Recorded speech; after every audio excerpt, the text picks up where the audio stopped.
Hello my dear student, कैसे हैं आप सब। उम्मीद करता हूं कि आप सब बेहतर होंगे। यह वीडियो क्लास 9th के मैथमेटिक्स के प्रथम चैप्टर नंबर सिस्टम यानी कि संख्या पद्धति से संबंधित एक बहुत ही महत्वपूर्ण वीडियो है। इस वीडियो में हम लोग कुछ बेसिक संख्या पद्धति के बारे में पढ़ने के बाद प्रश्नावली 1.1 को भी पूरा क्लियर करेंगे। तो आइए इस वीडियो को शुरू करते हैं। इसमें सबसे पहले हम लोग जानेंगे प्राकृत संख्या किसे कहते हैं। तो गिनती की संख्या को क्या कहते हैं? प्राकृत संख्या। शुरू कहाँ से होती है? 1 2 3 4 डॉट डॉट डॉट डॉट, ये आप चले जाइए कहाँ? इन्फिनिटी, अनंत तक। यानी कि गिनती की संख्या को बोलते हैं प्राकृत संख्या। जैसे 1 2 3 4 5, आप जहाँ तक चाहें वहाँ तक लिख सकते हैं। उसके बाद है पूर्ण संख्या। तो जब प्राकृत संख्या में हम लोग जीरो को शामिल कर लेते हैं तो उसको हम लोग बोलते हैं क्या? पूर्ण संख्या। जैसे 0 1 2 3 4 डॉट डॉट डॉट डॉट, आप जहाँ तक लिखना चाहें लिख सकते हैं। इसको हम लोग बोलते हैं क्या? पूर्ण संख्या। उसके बाद है पूर्णांक। तो पूर्णांक, जब पूर्ण संख्या में ऋण संख्या यानी कि माइनस वाली संख्याओं को शामिल कर लेते हैं तो वह हमारा बन जाता है क्या? पूर्णांक संख्या। जैसे -3 -2 -1 0 1 2 3 4 डॉट डॉट डॉट, ये सभी यानी कि जितनी भी संख्या जिसके पहले माइनस हो या धनात्मक हो या शून्य हो, सभी के सभी क्या होता है? पूर्णांक संख्या होता है। उसके बाद हम लोग देखते हैं सम संख्या। तो वह संख्या जो 2 से पूरा पूरा विभाजित हो जाता है उसे सम संख्या कहते हैं। जैसे 2 4 6 8 डॉट डॉट डॉट, ये क्या है? सम संख्या है। उसके बाद है विषम संख्या। तो वह संख्या जो 2 से पूरा पूरा विभाजित नहीं होती है उसको हम लोग विषम संख्या बोलते हैं। जैसे 1 3 5 7 9 11, ये सब क्या है? विषम संख्या है। तो इस तरह से इसकी परिभाषाओं को भी आप लिख सकते हैं। उसके बाद है भाज्य संख्या। तो वह संख्या जो एक और खुद के अतिरिक्त किसी दूसरी संख्या से भी कट जाती हो उसको हम लोग भाज्य संख्या कहते हैं। क्या? वह संख्या जो एक और खुद के अलावा किसी दूसरी संख्या से भी कटती हो उसे भाज्य संख्या कहते हैं। ऐसी संख्याओं के अभाज्य गुणनखंड जो होगा वह कम से कम 3 अंक का होगा, यानी कि उसके अभाज्य गुणनखंडों में 3 अंक होना ही चाहिए। जैसे भाज्य संख्या तो सब यहाँ, जैसे 1 आप लिखिएगा तो 1 1 से कटता है, ये भाज्य संख्या नहीं होगा। 2 अगर लिखते हैं तो 1 और 2 से कटता है। हम क्या बताएं? भाज्य संख्या जो कम से कम 3 अंक से कट जाए। 3 जो है 1 3 से कटता है, 2 अंक से कटा। 4 को हम देखते हैं तो 4 जो है 1 से भी कटता है, 2 से भी कटता है और 4 से भी कटता है। यह हो गया भाज्य संख्या। 4 हो गया, 6 हो गया, 8 हो गया, 9 हो गया। उसके बाद हम लोग का 10 हो जाएगा, 12 हो जाएगा, 13 नहीं होगा, 14 हो जाएगा, 15 हो जाएगा। इस तरह क्योंकि ये संख्या जो 4 है वह 1 से कटती है, 2 से कटती है और 4 से कटती है, यानी कि मिनिमम 3 अंक से कट जा रही है। 6 जो है 1 से, 2 से, 3 से, 6 से, 4 अंकों से कट रहा है। हमको मिनिमम 3 अंक से कटना चाहिए। एक और खुद के अलावा कम से कम 1 अंक से और कटना चाहिए। 8 है तो 1 से कटता है, 2 से कटता है, 4 से कटता है और 8 से कटता है। इस तरह से ये सभी संख्याएं क्या है? भाज्य संख्या है। ठीक, इसको यौगिक संख्या भी बोलते हैं, इसको अंग्रेजी में हम लोग कंपोजिट नंबर बोलते हैं। उसके बाद है अभाज्य संख्या। तो ऐसी संख्या जो स्वयं और स्वयं और एक के अलावा किसी दूसरी संख्या से नहीं कटती हो, यानी कि वह संख्या जो एक और खुद से ही कटती है उसको हम लोग क्या बोलते हैं? अभाज्य संख्या बोलते हैं। ऐसी संख्याओं के गुणनखंड में वह 2 अंक होते हैं, ना 2 से कम होंगे ना 2 से अधिक होंगे।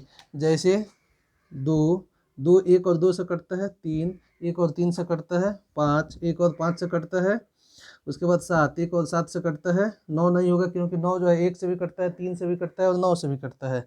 उसके बाद 11 हो जाएगा। उसके बाद हम लोग का 13। इस तरह की संख्याएं जो है इसको हम लोग क्या बोलते हैं? अभाज्य संख्या बोलते हैं। तो सिर्फ इसमें 1 2 ऐसी सम संख्या है जो सम होने के बावजूद भी क्या है? वह अभाज्य है, क्योंकि इसके भी अभाज्य गुणनखंड में 2 ही अंक होते हैं, 1 और 2।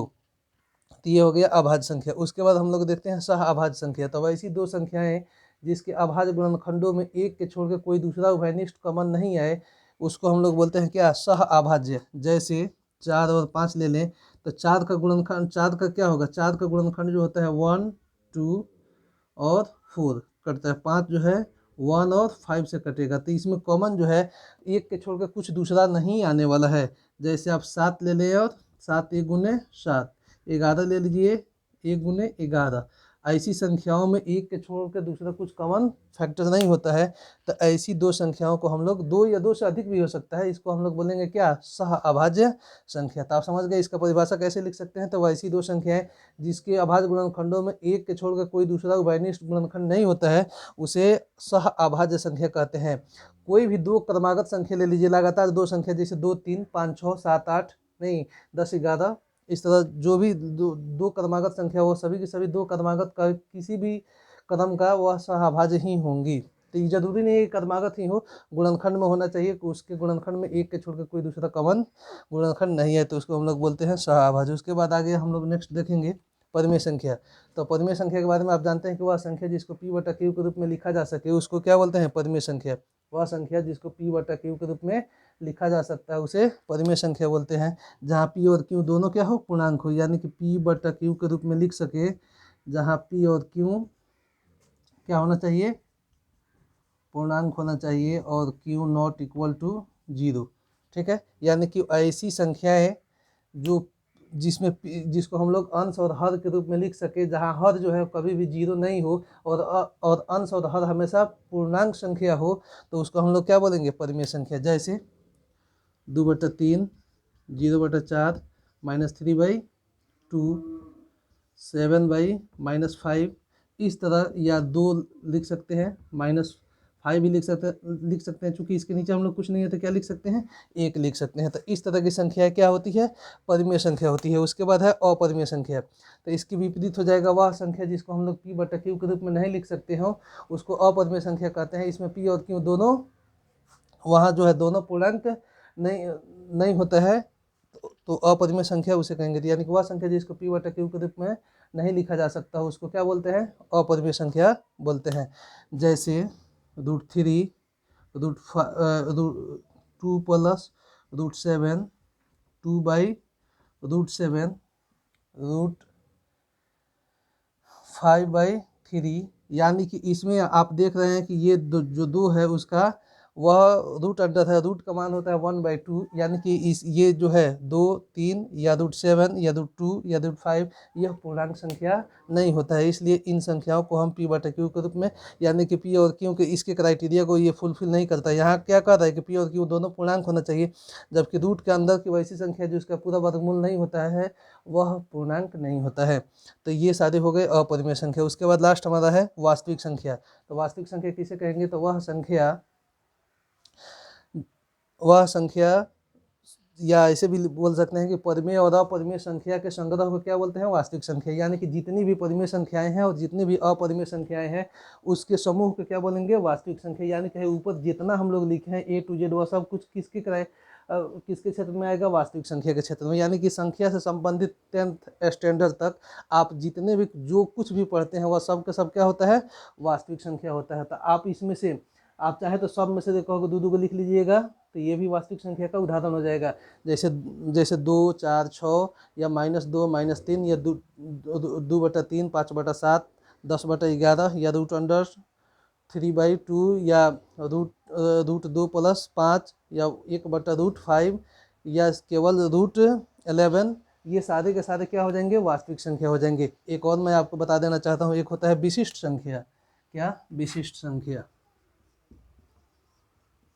विशिष्ट संख्या, विशिष्ट संख्या किसको कहते हैं, तो वह संख्या जिसका गुणनखंड जो है सिर्फ एक अंक का हो, यानी कि वह संख्या जिसके गुणनखंडों में केवल और केवल एक ही अंक होता है उसको बोलते हैं विशिष्ट संख्या। और यह सिर्फ ओनली वन है। 1 का गुणनखंड क्या होता है, 1 होता है।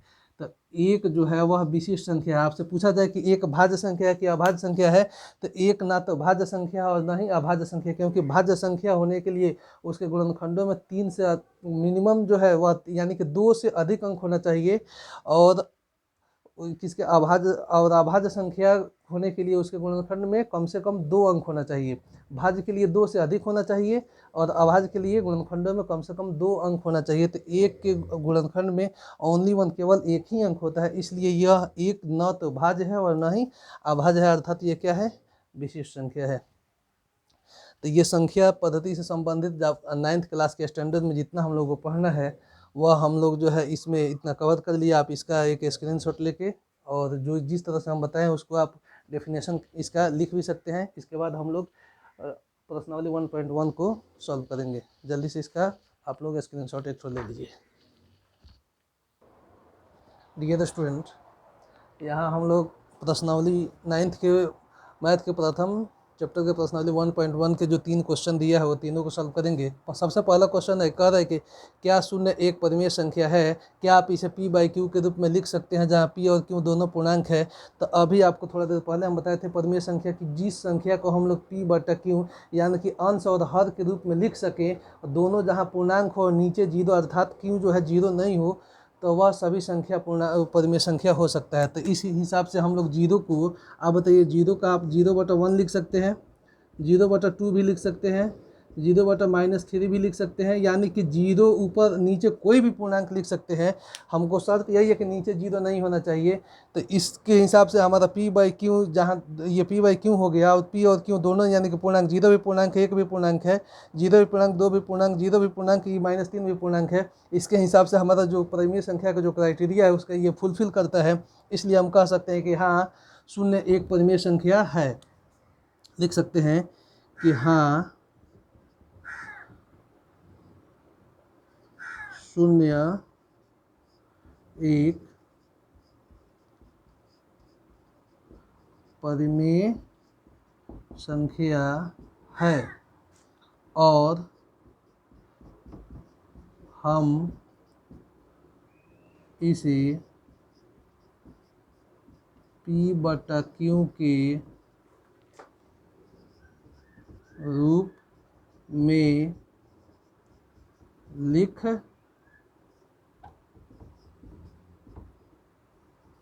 सकते हैं जहाँ p तथा q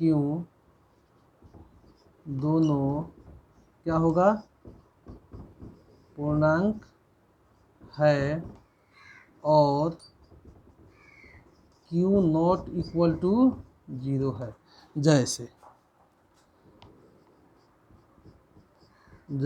आप क्या लिख सकते हैं, 0/3, 0/-5, 0/7, 0, आप कुछ भी लिख सकते हैं। ये नहीं है कि हम जो लिख रहे हैं सिर्फ वही आप लिखिएगा, आप अपने मन से भी नीचे कोई संख्या लिख लीजिए, वह सारा, और ऊपर हमारा क्या होगा, 0 होगा। तो ये सारे के सारे क्या हो गए, परिमेय संख्या हो गए। तो इस हिसाब से हम कह सकते हैं कि हाँ, शून्य एक परिमेय संख्या है और इसे हम p/q के रूप में लिख सकते हैं जहाँ p और q दोनों पूर्णांक होता है और q नॉट इक्वल टू क्या है, 0 है। तो इस तरह से हमारा जो पहला ये क्वेश्चन है वह कंप्लीट हो गया। दूसरा प्रश्न को हम देखते हैं। दूसरा प्रश्न कह रहा है कि 3 और 4 के बीच में 6, आप 2 या 3 कोई भी दो संख्या के बीच में अनंत परिमेय संख्याएं होती है और हम उसको जितना चाहे उतना लिख सकते हैं। तो यहाँ कह रहा है कि 3 और 4 के बीच में 6 परिमेय संख्या, तो 3 और 4, तो इसको 3 और 4 कहेगा तो 3/1 इसको लिख देंगे और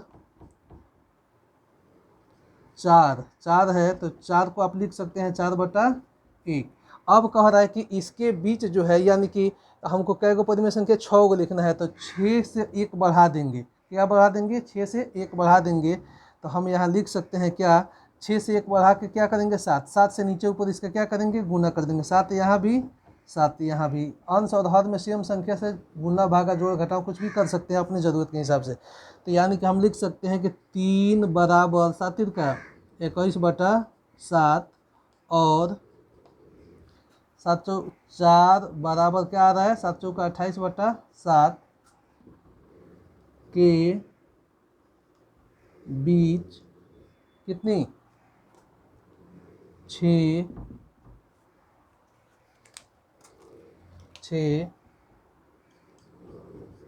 परिमेय संख्या निम्न है। ठीक है, तो आप लिख लीजिए 6 परिमेय संख्या निम्न होता है। 21 के बाद क्या आता है, 22/7, 23/7, 24/7, 25/7, 26/7, तो ये 1 2 3 4 5। तो इस तरह से हमारा ये 5 जो है परिमेय संख्या, और 26 के बाद एक और लिख लीजिए 27, चूँकि 6 कह रहा है तो 27/7। अगर कहता जो 8 लिखे तो 9 से नीचे ऊपर इसी तरह गुना कर देते। अगर कहता 10 लिखे तो 11 से कर देते आप। वो अगर कहता कि 2 और 3 के बीच में लिखें तो इसको 2/1 करके कहता जब 12 को लिखे तो 13 से नीचे ऊपर क्या करते, गुना कर देते। 13 से नीचे ऊपर गुना कर देते तो ये हो जाता 13 दूनी 26/13, ये हो जाता 13 39/13। तो 26 और 39 के बीच में आप 13 को 27/13 28/13 इस तरह से आप जो भी दो संख्या कहेगा उसके बीच में जितना कहे उतना परिमेय संख्या लिख सकते हैं। तो इस तरह से हमारा दोनों दूसरा प्रश्न भी कंप्लीट हो गया। 2 नंबर प्रश्न था ये 2, ठीक है। उसके बाद हम लोग 3 नंबर प्रश्न देख रहे हैं। 3 नंबर में कह रहा है कि नीचे दिए गए कथन सत्य है या असत्य है, कारण के साथ अपना उत्तर दीजिए। तो इसको आप एक स्क्रीनशॉट ले लीजिए। उसके बाद हम चूँकि इसको क्लीन करके इसको आपको बताएंगे, इसलिए आप इसको नोट कर लीजिए या स्क्रीनशॉट ले लीजिए, ठीक है। इसको अब हम मिटा देते हैं। क्वेश्चन कह रहा है कि हमारा 3 नंबर में कि प्रत्येक प्राकृत संख्या एक पूर्ण संख्या होता है। तो प्रत्येक प्राकृत संख्या एक पूर्ण संख्या होता है। तो पूर्ण संख्या प्राकृत संख्या अभी आपको हम बताए हैं प्राकृत संख्या कहाँ से शुरू होता है, 1 2 3 4 5 डॉट डॉट। और पूर्ण संख्या कहाँ शुरू होता है, 0 से। 0 सिर्फ सब यही रहेगा, इसमें 0 मिल जाएगा। तो प्रत्येक जो प्राकृत संख्या है वह पूर्ण संख्या है, बिल्कुल है। तो इस हिसाब से हम कह सकते हैं कि सत्य कारण पूछ रहा है क्योंकि कह रहा है कि प्रत्येक प्राकृत संख्या एक पूर्ण संख्या होती है। तो सत्य है, पूर्ण संख्या होती है। क्यों होती है, क्योंकि प्राकृत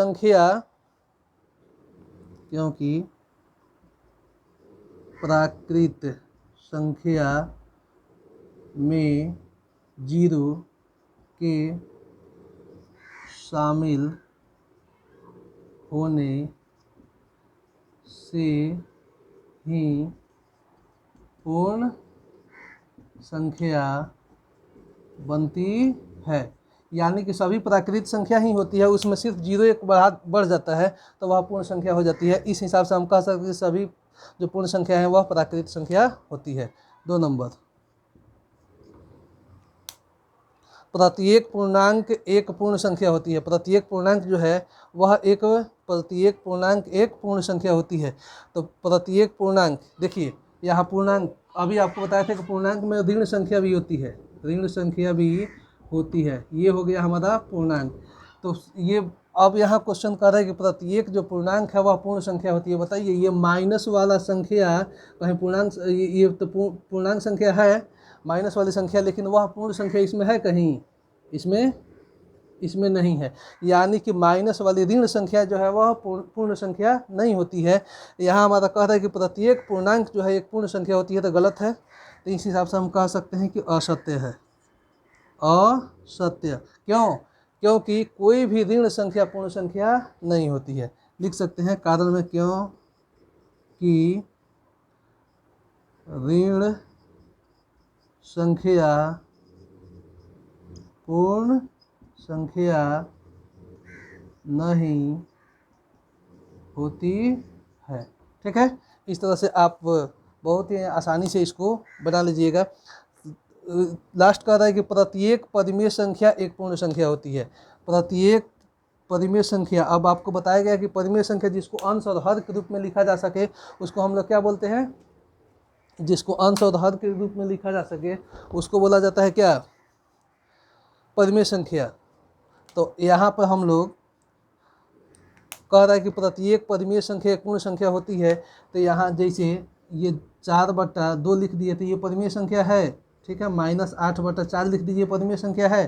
काटिएगा तो ये पूर्ण भी आ जाएगा, सॉरी ये पूर्ण संख्या भी आ जाएगा इस तरह से। या इसको अगर हम काटते हैं तो परिमेय संख्या, तीनों परिमेय संख्या है और तीनों का जो भागफल आ रहा है वह भी पूर्ण संख्या आ रहा है। लेकिन अगर हम 5/2 लिख दें, 7/3 लिख दें, 10/4 लिख दें तो ये परिमेय संख्या तो है, लेकिन इसका भागफल जो है वह पूर्ण संख्या नहीं होगा, क्योंकि वो दशमलव में आएगा। इससे पता चलता है कि कुछ परिमेय संख्या पूर्ण संख्या होती है और कुछ नहीं होती है। यहाँ कह रहा है कि प्रत्येक परिमेय संख्या एक पूर्ण संख्या होती है, तो असत्य हो जाएगा। असत्य लिख लेंगे, क्योंकि सभी परिमेय संख्याएं पूर्ण संख्या नहीं होती है। जैसे 3/2, 5/3, 7/4, ये क्या है? प्राकृत संख्या। ये यहाँ परिमेय संख्या तो है लेकिन पूर्ण संख्या नहीं है। इस तरह से हमारा ये बेसिक कॉन्सेप्ट के साथ 9th के प्रथम जो अध्याय है संख्या पद्धति, उसका प्रश्नावली 1.1 क्लियर होता है। नेक्स्ट वीडियो में हम लोग 1.2 और 1.3 को पढ़ेंगे। Thank you for watching.